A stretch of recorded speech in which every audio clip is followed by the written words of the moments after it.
దేవుని నామానికి వందనాలు. డాక్టర్ తెరెసా పాల్ గారు రాసిన శాశ్వత సత్యము పుస్తకము నుండి మీరు వింటూ ఉన్నారు. శుభవార్తను వినండి. మొదటి క్రిస్మస్. దేవుడు నిన్ను నన్ను ఎంతో ప్రేమించి ఆయన ఒక మనిషిగా మారుటకు నిశ్చయించుకున్నాడు.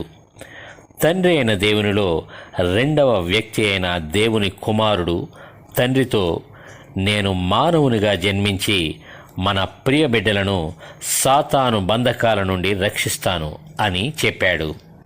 అవును నా కుమారుడా, నీవు వెళ్ళు అని తండ్రి చెప్పాడు. ఆ విధంగా దేవుడు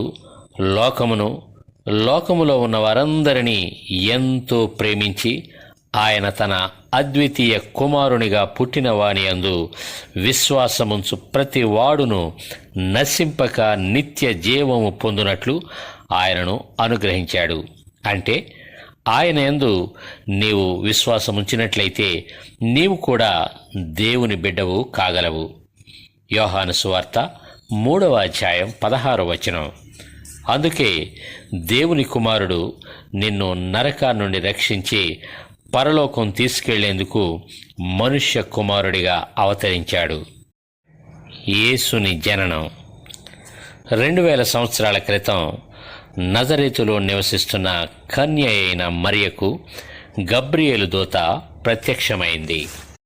దూత మరియతో, దయాప్రాప్తురాలా, నీకు శుభము, ప్రభువు నీకు తోడైయున్నాడు, స్త్రీలలో నీవు ఆశీర్వదింపబడిన దానవు అని చెప్పాడు. ఈ మాటలు విన్నప్పుడు మరియా తొందరపడి దూత ఏమి చెప్పాడా అని ఆలోచించుకొనుచుండగా దూత మరియతో, మరియా భయపడకుము, దేవుని వలన నీవు కృప పొందితివి. ఇదిగో నీవు గర్భము ధరించి కుమారుని కని ఆయనకు యేసు అని పేరు పెట్టుదువు. ఆయన గొప్పవాడై సర్వోన్నతుని కుమారుడు అనబడును. ప్రభువైన దేవుడు ఆయన తండ్రి అయిన దావీదు సింహాసనమును ఆయనకు ఇచ్చును. ఆయన యాకోబు వంశస్థులను యుగ యుగములు ఏలును. ఆయన రాజ్యము అంతము లేనిదయ్యుండును అని చెప్పెను.